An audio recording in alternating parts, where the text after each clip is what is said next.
Good evening, everybody. Welcome to the Front Runners Podcast. Time of recording is Wednesday night, May 6th. You know me as Norm. I'm here with my buddy Patches. Patches, what's up, man? How we holding up? Hey, what's up? Hey. We holding up okay? We're good, man. Can't complain, brother. How are you? Not too bad, man. I know we talked a little bit offline. I'm doing okay, other than the fact that I got a bum toe. Broke my toe over the weekend. That's gotta suck. You know, the worst thing about it is that I've done it 100 times, right? Everybody's bashed their toe or their foot on a coffee table. That's how it happened to me, right? But man, this is the one time where it got me. Never broken a bone in my life, and you know, I got a break on my pinky toe. So I'm gonna boot for a couple weeks, and I'm very upset with my coffee table right now, and a fun couple weeks I'm gonna boot, but. It is what it is. Could be worse. Good news is we got some sports to talk about. Sure we got do. a packed show for you guys this week. Like we've been doing for the last couple of weeks, we're going to start the show with a recap of the two most recent episodes of The Last Dance. Episodes 5 and 6 aired on ESPN on Sunday night. And then we get into the rest of the show. There are a number of things for us to talk about. The Cowboys signed a quarterback, but it's not the one that you think was signed. We're going to get into that. Not the one that should have. Not the one that should have signed. Yes. We've got some baseball talk, a couple things to highlight over there as well. And then we've got some news in the NBA, a poll regarding whether or not people would be willing to watch games with no fans. We'll get into that. And we got a fun topic to close the night off with some jerseys. So, packed show. Thank you for joining us. Patches, I want to start with talking about the Last Dance. Obviously, episodes 5 and 6 aired on ESPN on Sunday, and to me, at least, I think the biggest storylines amidst, his championship runs were the dynamic with him and Scotty and Tony Kukoc, obviously with the Dream Team. And then to add to the Dream Team, the drama surrounding Jordan and Isaiah Thomas and why he was left off the team. And then also highlighted by the stories of gambling that surrounded Jordan throughout his career. So I want to start with the Kukoc angle because I thought to me that was the most fascinating piece of the two episodes. What were your thoughts and reactions to the way that Kukoc was portrayed in The Last Dance and what we viewed that went on with him when he was with the Bulls? Well, you can't help but feel bad for the guy. He was put in a situation, he's never met these guys. He was drafted by the Bulls. I mean, the guy did nothing wrong, but he was attacked. Mm-hmm. And I feel like the relationship between the Bulls players and Jerry Krause, that's the root of everything. Yeah, it just starts right there because it kind of shows you that relationship was just not a good one ever, and it went on for a long time. You would think your two best players on your team would welcome another blue chip kind of player to the team to help your team win a championship, but that's not how Jordan and Pippen viewed it, unfortunately. You know what I mean? Tony Kukoc had to go through a baptizing, if you will, during that Dream Team run. Almost like an initiation. Exactly. Yep. Like a gang initiation. Yeah. But man, it was unfortunate, but I mean, it worked out. Kukoc became a very good player for the Bulls. Contributed. Was one of their best players. I thought it was unique. They compared him. They said that he was a left-handed Magic Johnson. Yeah. That was kind of funny to hear. But yeah, it was very interesting because obviously we didn't really see or know anything about that up until now. So I think I think what you were talking about earlier with Jerry Krause, I think this was one of the most significant examples of the disdain between Jerry Krause and the players. Because I forgot who it was. It might have been either Michael or Scotty that was touching on it. They had mentioned that one of the biggest reasons why they went at Kukoc the way that they did, especially in the Olympics, was because of Jerry Krause and his decision to really overlook guys like Scottie Pippen that maybe should have gotten a larger contract, or maybe adding additional veteran pieces to let them continue their championship run. But then you spend a lot of your time, offline scouting this kid, and you bring this kid into your organization that doesn't end up contributing for you for at least another 3 seasons. And all that, throughout that time, the Bulls were in the middle of a three-peat. So I can totally understand that that dynamic. I do agree with you though that he was, he was a guy that kind of feel bad for. That's kind of an impossible situation for a young player. Really any player, whether you're a young player coming out of college or international play, or if you're a veteran. That particular team and that culture and that organization at that time, that's a tall order. And for this kid to come from European ball, where the culture's different, expectations are different, so on and so forth, to go in with a team like the Bulls eventually. It really wasn't even happening at the time. No, international play wasn't happening like that. No, it wasn't. And for your first time to meet your teammates, 2 of the best players in the league, obviously certainly one of them was by far the best, and get your ass handed to you the way that you did, especially in that first game, you do feel bad for the guy. At the same time, the guy was a very significant contributor to their second three-peat, and carved out a pretty really good career for himself even after his years with the Bulls. I know he spent some time in Philly and Milwaukee as well. So he's going to go down as, I think, a pretty big cog in their championship races or in their runs. But it's kind of crazy how he was portrayed. We touched on the Dream Team a little bit, and I want to get into the dynamic of the 92 Dream Team and Isaiah Thomas. Obviously, we know the backstory of Thomas not being on the 92 Dream Team. A lot of people think that that's because of Michael Jordan. He obviously came out and said that wasn't the case. Patches, I want to get your thoughts on that whole dynamic and how Isaiah really has been portrayed, throughout this entire documentary, and how he was specifically portrayed as a non-member of the Dream Team. But I want to get your thoughts on what you thought about that. There was the fact that you heard it from Magic Johnson, and then Michael Jordan saying, it just wasn't him.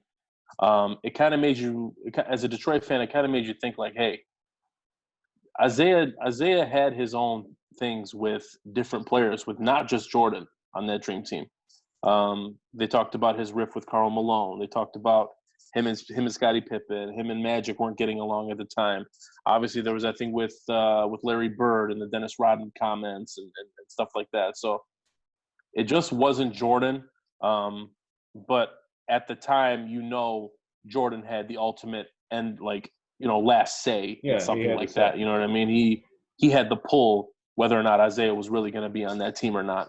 And to hear Magic on First Take the following morning talking to Stephen A. about it and stuff like that, Stephen A. really drilled into him about it.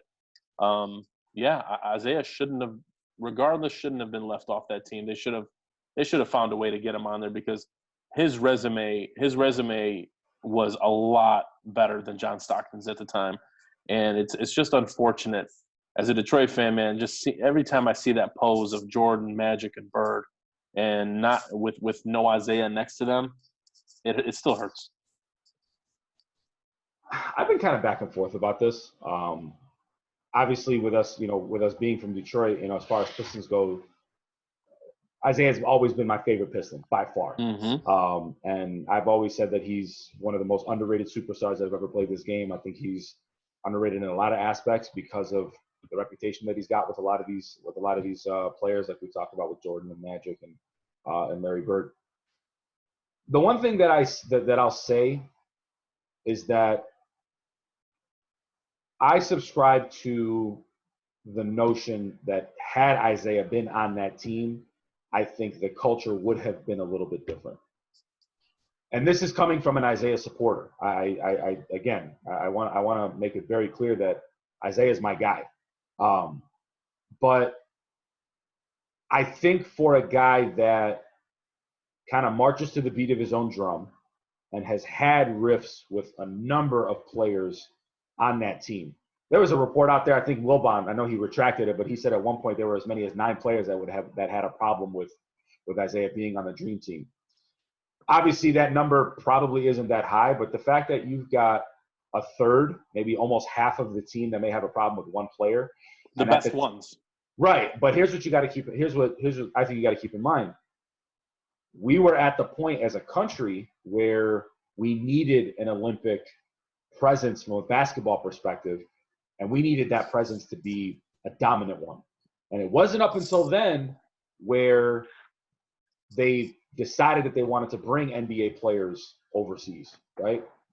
The U.S. basketball Olympic history wasn't really that great. So for them to target Barcelona as the year for us to bring NBA players into the fold and let them play, at that point, it's all about winning. And if you're going to have a number of players that are going to have an issue with one great player, it could sacrifice the long-term success of that team. So I don't necessarily fault anybody that thinks that's the reason why he was left off the team, because I tend to believe it. I think that might be a huge reason why. And I don't necessarily disagree with it, because at that point in time, the U.S. was rightfully so obsessed with winning and dominating the Olympics from a basketball standpoint. And I think if you brought a guy like Isaiah into the fold with all those players, I'm not saying that their talent wouldn't have overcome that, but why put yourself in that position where you needed to deal with that? I mean, you look at the camaraderie there. The camaraderie is fantastic. Who's to say Isaiah doesn't wreck that because of the beef that he's got with the other players? So, again, I don't think it I think it was the right decision. I support it, and that's even with me being a huge Isaiah fan. And you know what's crazy, too, when you think about it? If Isaiah – we always talk about how underrated Isaiah is. Mm-hmm. I feel like if Isaiah had the Dream Team on his resume and he was a part of that group and they squashed everything and everything was hunky-dory, right? I feel like more people would talk about Isaiah Thomas than they do now. I think this documentary is really highlighting a lot of Isaiah's successes. To me, if you ask me, I think this documentary is boosting his legacy. Even without the Dream Team appearance in the gold medal, which I agree with you. Yeah, if you've got a gold medal, Olympic gold medal on your resume on top of all the other accolades, yeah, that's going to boost him up a little bit. But I think people that are watching this documentary have to understand how great Isaiah Thomas really was, aside from the fact that he was the tip of the spear of the bad boys. Yeah. If you take that out of the equation, and if his reputation as a bad boy wasn't the first thing that you thought of as an NBA fan, and if you strictly look at his resume, I think people are talking about him in a different way. For right? Sure, dude. For sure. But I think the fact that he's being portrayed as somebody that was a thorn in Jordan's side, I think you have to look at it and kind of say to yourself, this was a bad dude. Mm-hmm. And keep in mind, Isaiah beat Jordan in the playoffs 3 out of 4 years. Yep. Nobody else can say that. Nope. Nobody else can say that. So I think it wouldn't surprise me if that kind of stuck in Jordan's craw a little bit. Could be why he continues to have that disdain and that hatred for him, because obviously we know how competitive Jordan is. But I think this is going to boost his legacy a little bit, and I think a lot of these statistics and historical analysis are going to kind of come back and kind of be in favor of Zeke as continuing to go down as one of the greats, because I think people are going to look at him a little differently because he's being portrayed as a guy that kind of got the best of Jordan for a while up until he didn't. Yeah. Last item in the Last Dance, I know they touched on it a little bit. Man, Jordan still, he can't shake these demons when it comes to gambling. I know he's always been a super competitive guy, and he was videotaped playing quarters with a member of the United Center staff, which is kind of funny. obviously him being on a golf course in Arizona, things like that. Man, could you imagine any other player ever in the league now be as publicly reported on in terms of gambling? Like, could you ever see that happening again? I don't know. I feel like at the time there was nothing on Jordan besides that, and I feel like they were making that such a big deal. I mean, how many players gamble now? It's not. I feel like it's done a lot more now to where nobody really is going to report on this guy or report on that guy because there's so many players doing it. Everybody gambles. You know what I mean? Especially when you make the salaries that these guys do. They have the means to gamble some of their money because they make a lot of money. But yeah, I don't know. I didn't know how I felt about that situation. I was kind of like, all right, we know he gambles. I mean, what's the big deal? Everybody gambles. Yeah, I think it was more about his being competitive in everything. Sure. You know what I mean? When they talked about him wanting to play in a dollar hand poker game with John Paxson and Will Perdue. You know what I mean? Yeah.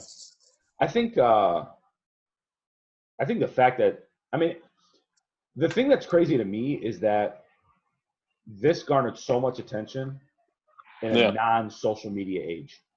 Mm-hmm. Like, could you imagine if Jordan was doing this in a social media age? Oh my gosh! I don't know if he'd be able to really get away with that, just because of really nothing's behind closed doors anymore. Things are bound to get leaked out in some way, form, or fashion. So I don't think anybody else would be able to do what Jordan did from that perspective of being. His trip to Atlantic City got leaked. That's a story that completely blew my mind. How did that even happen? Yeah. And that was something that happened 27 years ago. You know what I mean? Mm-hmm. So imagine how quickly that story would have leaked now as opposed to it, back then. But exactly. I find it so insane that this entire organization was able to do whatever they wanted, got away with whatever they wanted, said whatever they wanted, and got away with all of it. And what was even to the point where people love them.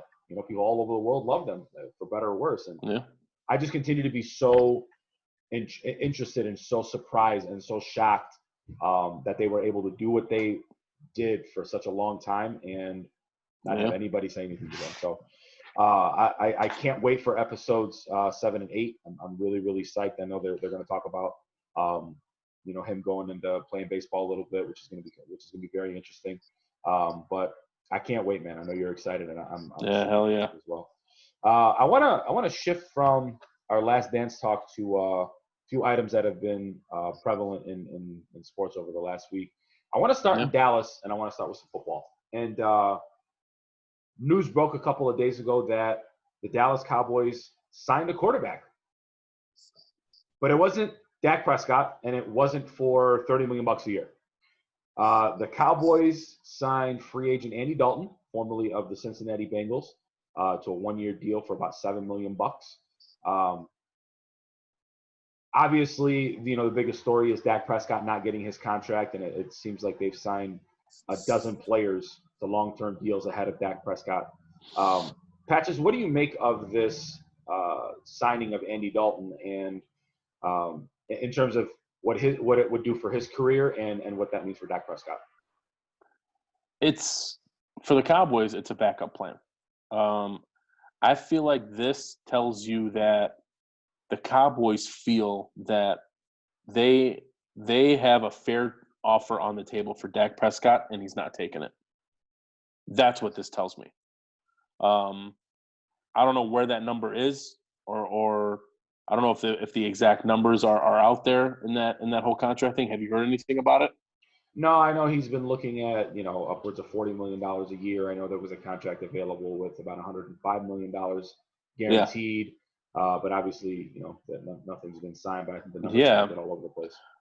So looking at this signing, that's what it tells me, that the Cowboys are prepared to go into the season with Andy Dalton as their quarterback if Dak Prescott does not sign on the dotted line. It's, to be honest, it's a good fit when you really think about it. You got Dalton going into a situation that every single offensive weapon is at his disposal. He's got a running game. He's got a good offensive line. He's got receivers galore. And you got a pretty good veteran coach in Mike McCarthy. New quarterback, new coach. It could work. I don't know how this Dak Prescott situation is going to play out. And like I said, I feel like Jerry Jones knows that there's a fair offer on the table for Dak Prescott. I mean, Dak's got to realize that he's not one of the upper echelon quarterbacks. And if a team is offering you over $30 million to play quarterback for the team, you got to take it, dude. I don't know what he's trying to squeeze out of it. But I get it. I'm not going to knock anybody for trying to get paid, but let's look at him for what it is. He's a slightly above average quarterback. He's not a quarterback that deserves to be the highest paid quarterback in the league. Well, I think market is gonna determine that in terms of his timing. Like he's the next man up in terms of getting a fat contract. That's the shitty part. It sucks for these teams. Every time a quarterback gets paid, he becomes the highest paid quarterback in the league. It doesn't make sense. Yeah, I think Dallas has to be very, very careful about alienating Dak Prescott even more than they probably already have. I mean, right off the bat, you're talking Amari Cooper, you're talking Zeke Elliott, you're talking DeMarcus Lawrence, you're talking Jalen Smith. Endless amount of players that you can go down the list that have gotten long-term deals. Jalen Smith, that have gotten long-term deals before Dak Prescott. And Dak Prescott's probably sitting there thinking that he's the most important player on that team. And let's face it, he probably is. Between him and Zeke Elliott, I mean, you could probably make the case that Zeke Elliott's the most important player on that team. But when you get down to the nitty-gritty of it, you're going to need Dak Prescott under center in order for you to have the best chance to make a Super Bowl run. Andy Dalton has not proven to be the quarterback that can take you on a deep playoff run. It's one of the reasons why he's not in Cincinnati anymore, and that's why he's looking to be a backup for $7 million a year. Mm-hmm.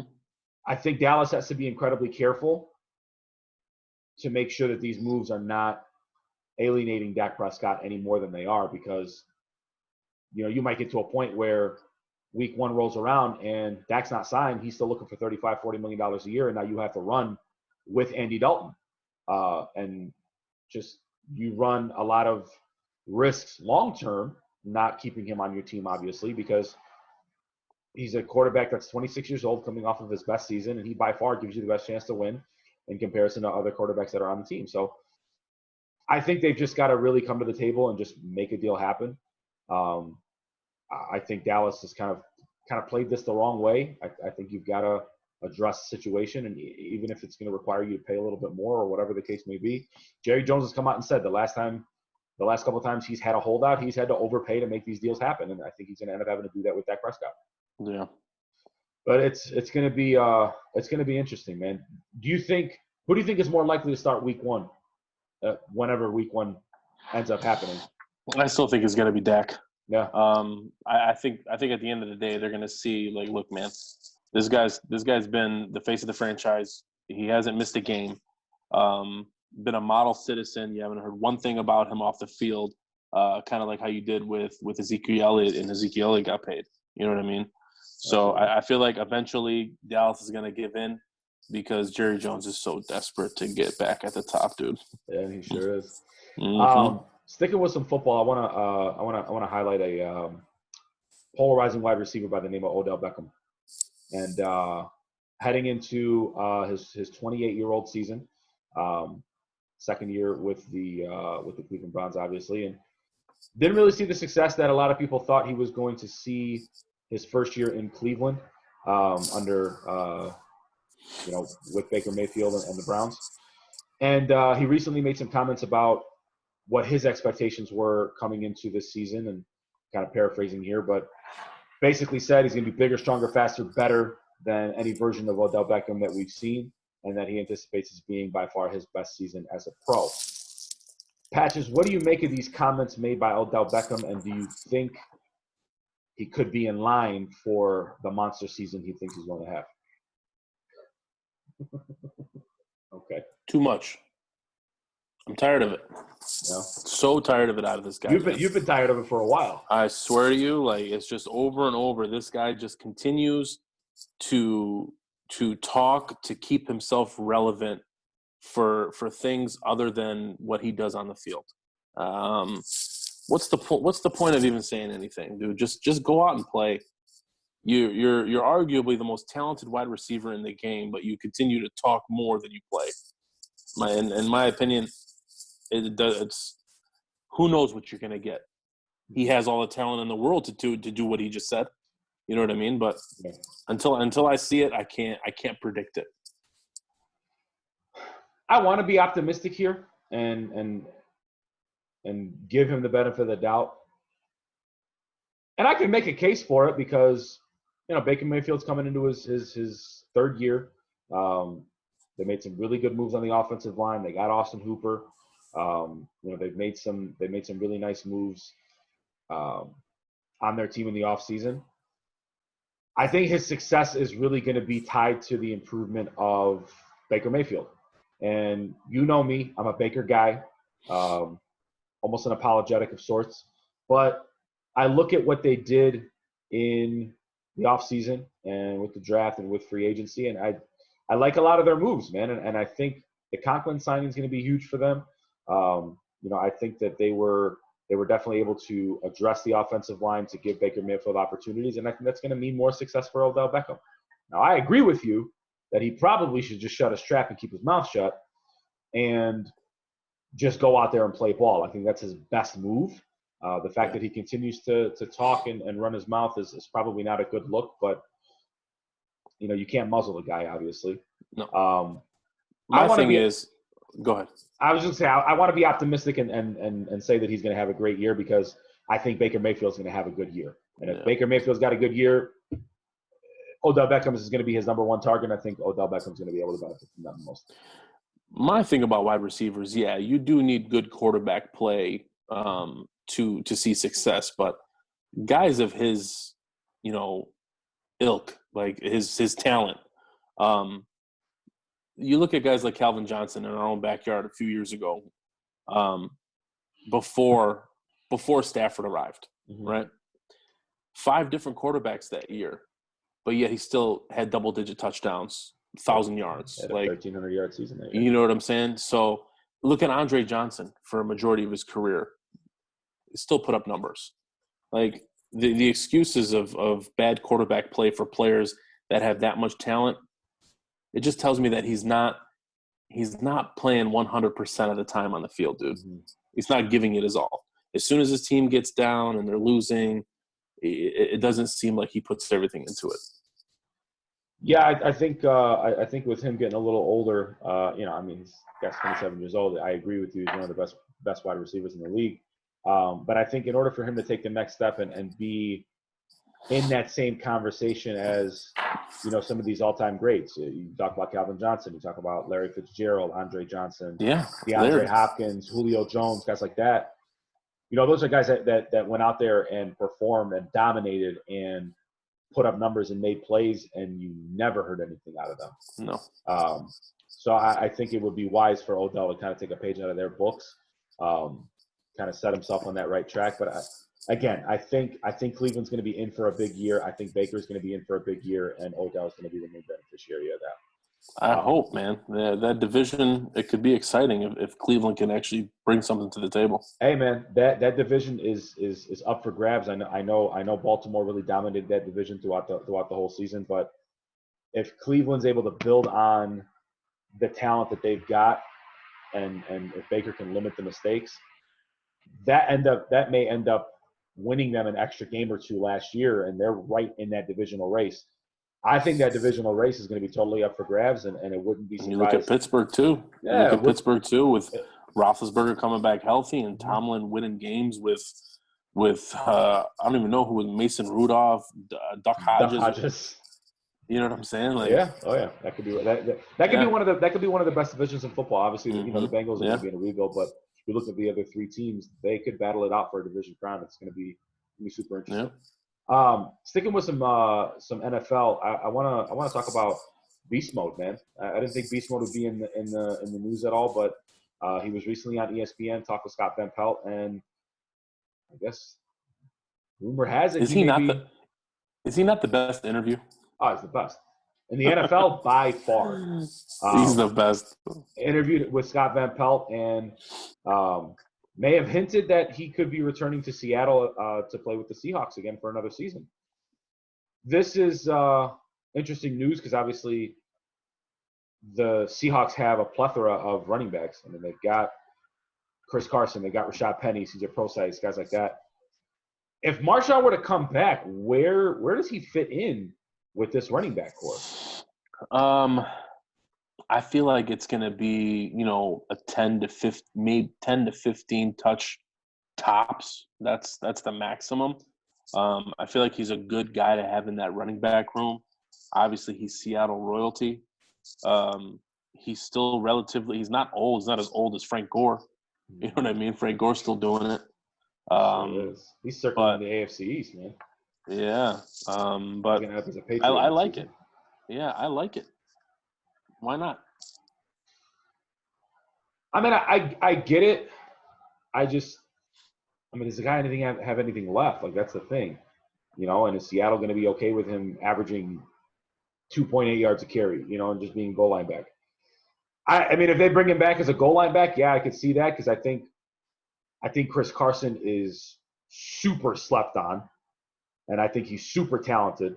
And he's a guy that's a late round pick, and he flat out beat out a first round pick for the starting job and played well. So that speaks to the talent level of a guy like Chris Carson. Do you want to take that kind of guy off the field just for a guy like Marshawn Lynch? I don't know exactly where he fits. And again, I don't know exactly how much he's got left, but if he's got something left, I'm sure Pete Carroll's going to find a way to be able to maximize.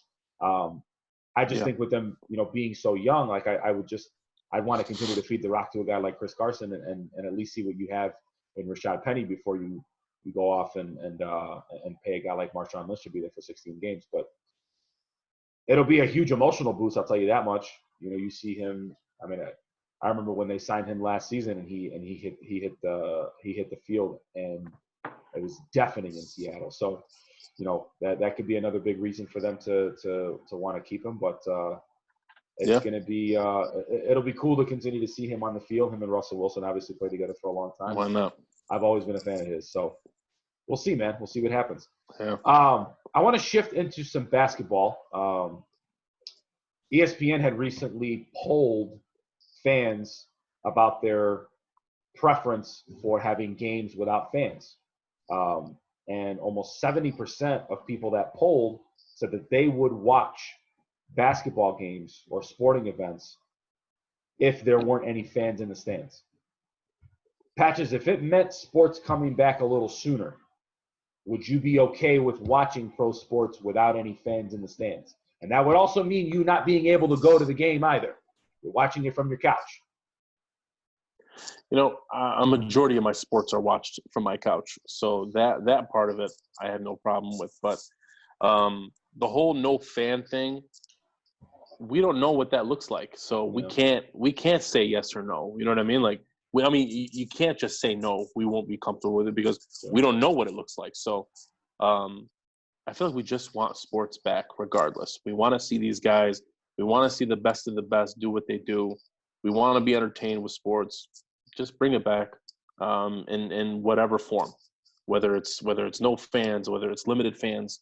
Did you hear about Miami talking about?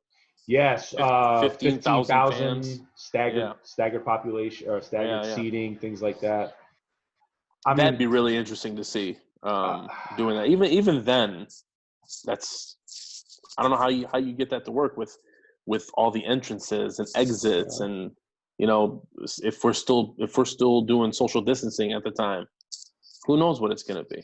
I'll be honest with you, man. I think we're just at the point right now where I would watch a basketball game in a high school gym at this point. I would watch lacrosse if it was on. I would watch equestrian. I'm at the point right now where I just need sports in some capacity. I don't care if there are fans in the stands. I don't care that you wouldn't hear the roar from the crowd, or the to me, like, it looks amazing when you're watching a football game and you see a packed stadium, like looking at Lambeau and seeing so many people there, or looking at Gillette, seeing so many people there. I don't care at this point. I don't care at this point. I'm like Tyrone Biggums right now. I just need sports. I just need sports in any capacity. I don't care how it looks. I don't care what it looks like. I don't care who's in the stands. I just need to be able to watch sports in some capacity. I'm Netflixed out.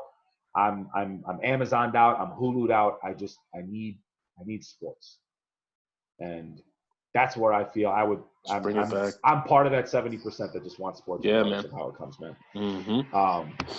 Hopefully, I know some stadiums are talking about, or some cities are talking about reopening practice facilities, especially with the NBA. That's obviously been a topic of conversation. But hopefully, this starts to lighten up a little bit. We can at least get some semblance of sports. Speaking of which, we have a similar situation with the MLB. The MLB has kind of had this soft date of July 1st on the table floating around. I know the Cleveland Indians have specifically said that they're looking at July 1st as a start for everything. With the delay in the season, some of the things that we may end up seeing happening is a spring training in the middle of June. This is all being reported by CBS News. Spring training in the middle of June, about a 100-game season, and the start of the season happening right around a little after maybe 4th of July. I'm going to give you the over-under at July 1st, Patches. Over or under, we see baseball on July 1st. Over or under?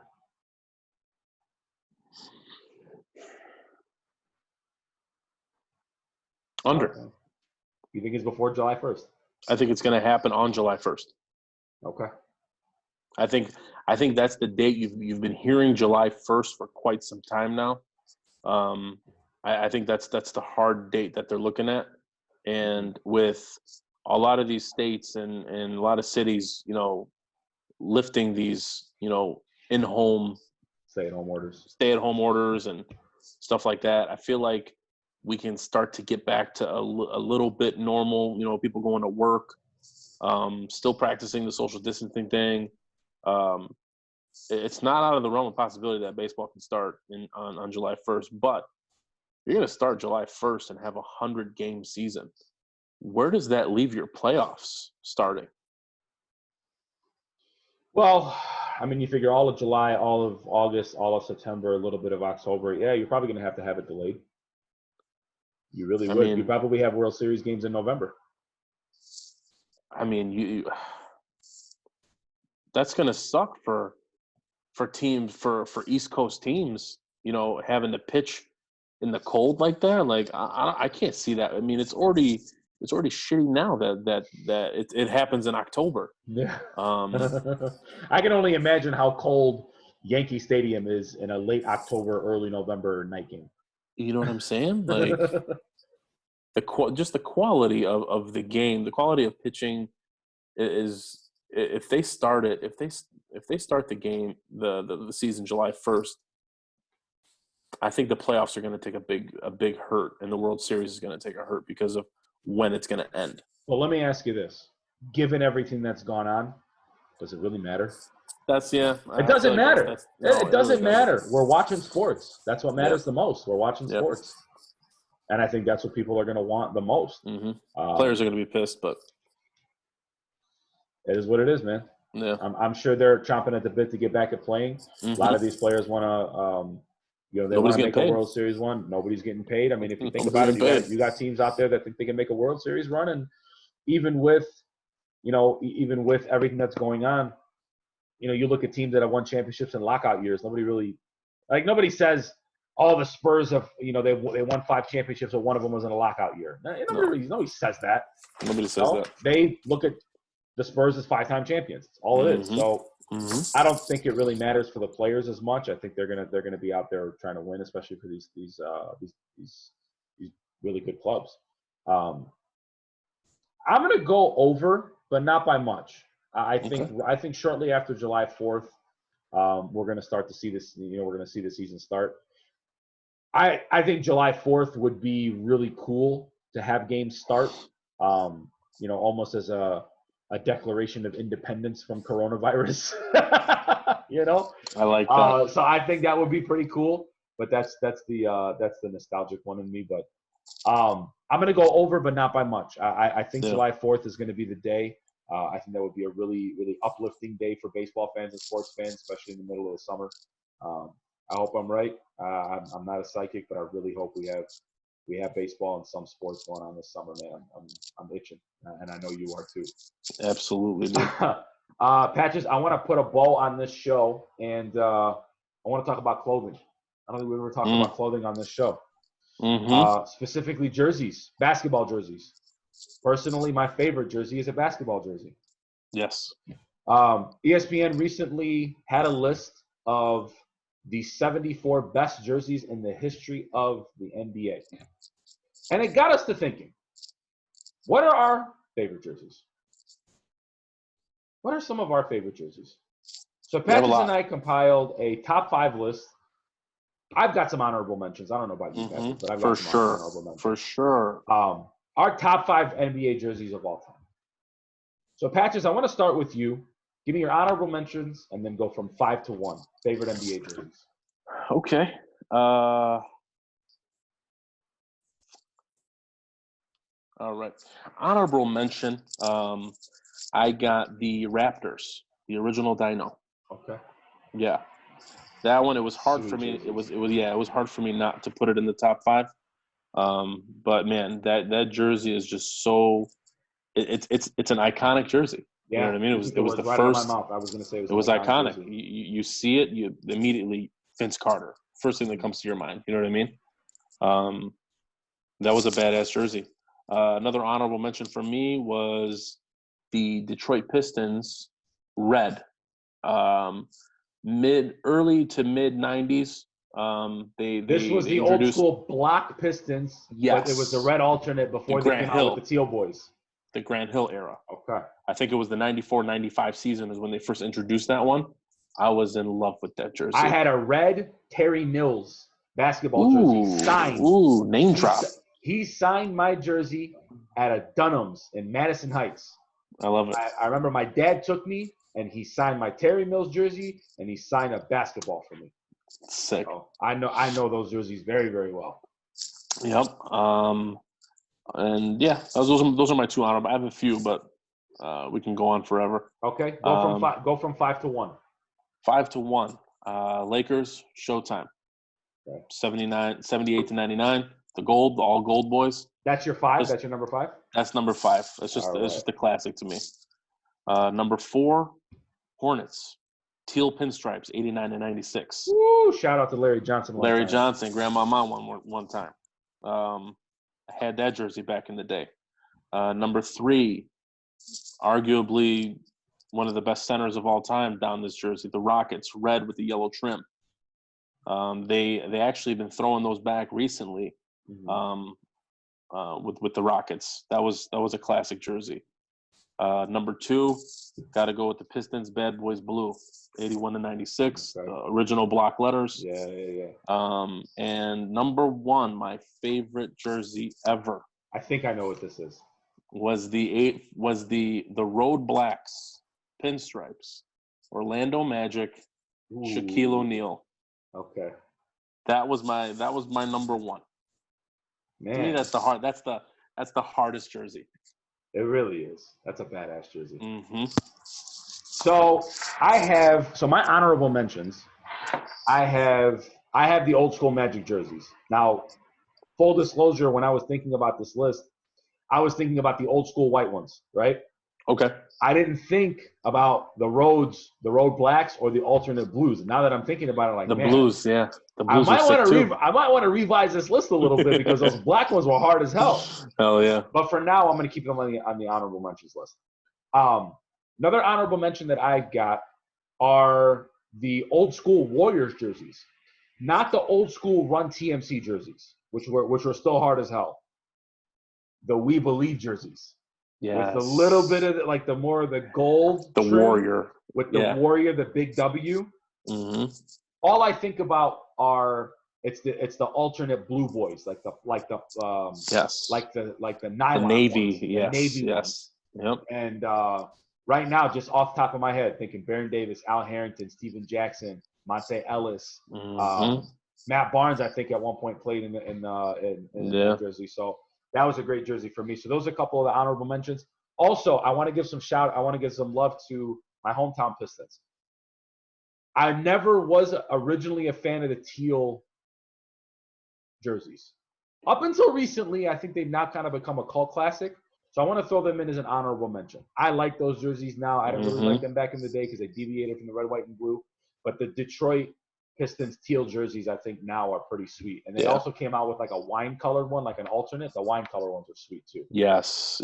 All right, my list, 5 to 1. Number 5, I'm going to shock you. This is a very, very new jersey, okay? And I fell in love with them as soon as I saw them. I know where you're going. The alternate Bed-Stuy Brooklyn Nets Coogee jersey. Okay. So it's I don't know if they make the Bed-Stuy with the Coogee, but they make a Brooklyn jersey with the Coogee outside, right? That's an homage to Notorious B.I.G., my favorite rapper, Brooklyn's finest. I thought that was that's a jersey that I have on my list to purchase. It might be a Durant jersey, it might be a customized boy, but that's a jersey that I want in my collection. I think that's a pretty badass jersey. Number 4, old school Rockets jerseys, the Hakeem Olajuwon, Kenny Smith boys, Clyde Drexler boys. I've always loved the big block lettering, and Hakeem Olajuwon is another one of my favorite players. Yep. And to see him dominate in that jersey, and then when they came out with the like the white ones, and then they have the red ones as well. Oh yeah. The white ones are hard as hell. They are hard as hell. So that's a nice one for me. Number 3, I like the old school Raptor. I like the Dino Raptor. The white one, the purple one. I always thought that was a really innovative jersey, especially for an expansion team. And watching the old school Raptors, McGrady, Damon Stoudemire, Vince Carter, play so well back in the days in those jerseys. And then to have the retro element kind of come back in these last handful of years, and these retro jerseys like the Dino Raptor coming back and making an appearance, I think is really, really sweet. So love the Dino Raptor. That comes in at number 3 for me. Number 2, paying homage to The Last Dance, the black alternate pinstripe Bulls jerseys from the late 90s. The number 1 game day fit that Michael Jordan never had. The black pinstripe alternate road Bulls jersey and a pair of Converse. Yeah. You can't sit there and tell me there wasn't a harder game day fit than that. And to have the GOAT wear that and dominate and win championships, that's a nice jersey for me too. That jersey's probably worth a lot of money right now. That black boy, real sweet. That comes in at number 2. Number 1, I think you have to go with an absolute classic, Showtime Lakers. I don't think there's a better jersey in basketball than the old school Laker jerseys. And I think they upped it even more when they came out with the Sunday Whites. Yeah, Sunday Whites, dude. As soon as the Sunday Whites came out, you best believe I had me a white Kobe Bryant 24 jersey. God rest his soul. I still have that jersey to this day, actually. One of the very first jerseys that I bought. And the home whites, seeing them win championships in the home whites, play so many meaningful games. Obviously, the games with the Christmas games with him and Shaq when Shaq was in Miami. That to me, that's the number 1 jersey in basketball by far. Speaking of Kobe Bryant, another honorable mention that I had, my first Kobe Bryant jersey that I ever bought was the number 8, and it was the Baby Blues that they paid homage to from 60 to 66. Yeah. And that jersey went through the wash one too many times, and I still have it. It's something I just wear around the house now. Yeah. Exactly. How cool was it to see Kobe on The Last Dance? It was, dude. It really, really was. I had tweeted it out that it was just so emotional for me to watch. Yeah, just to hear Jordan, talk in that all-star locker room about, that Laker kid. Mm-hmm. You know what I'm saying? Like, he knew. Yeah. He knew at that time that Kobe was going to be something. Nobody else did. Nobody thought that Kobe was going to go on to have the career that he did. Jordan did. If anybody did, Jordan did. Yeah. And to see, and I think another, like we talked about it earlier with Isaiah Thomas and his legacy. I think another guy whose legacy is being boosted up. These last couple months, obviously, his death has something to do with that because he's still that situation is still very fresh in the hearts and minds of people. I think Magic Johnson said it himself. People still aren't over what happened, and to be able to see Kobe in this documentary that a lot of us have been kind of enthralled in is really refreshing to see. But seeing him pay the respect to Jordan that he did, he said it himself. He doesn't win 5 championships without Michael Jordan. He doesn't get that competitive fire if it's not for Jordan. He doesn't have those accolades if it's not for Jordan. Yep. And for a guy that has been really vilified for wanting to be Jordan so badly, to hear him publicly give respect to the greatest of all time, I think elevates his legacy even more, because if you don't want to be the best of all time, then what are you doing? What are you in that profession for? And I think Kobe was wrongly criticized for wanting to be like Jordan. Because at the end of the day, if you want to be the best, you're going to have to emulate the best as much as possible. And I think for him to say it in this documentary, how much he tried to emulate Jordan and the type of relationship the two of them had it was awesome, man. It really was really awesome to watch. Mm-hmm. It still doesn't feel real sometimes, but it's nice to be able to see him tied into this documentary that we've been really invested in over these last couple of weeks, and it was really refreshing to see. On that note, that's going to do it for this week's Front Runners Pod. Patches, great show, man. Want to thank you for jumping on. Thanks for having me, man. Thanks, you got it. No problem. Anytime. It's your show as much as it is mine. We are available on all podcast formats: Apple, Google, Radio.com, SoundCloud. Like we mentioned before, we also have a YouTube channel. This will be uploaded to YouTube in full. Go ahead and click subscribe, rate, review us, listen to us, watch us. Get the word out about the show. We're going to be back and better than ever next week, more than likely via Zoom again. To talk I like about this. It's pretty sweet, man. I don't mind it at all. We'll be back next week to talk about whatever it is that's going on in sports. I'm sure we'll find something. That's going to do it for this week's show. Thank you very much, everybody, for jumping on. We will see you next week. Peace.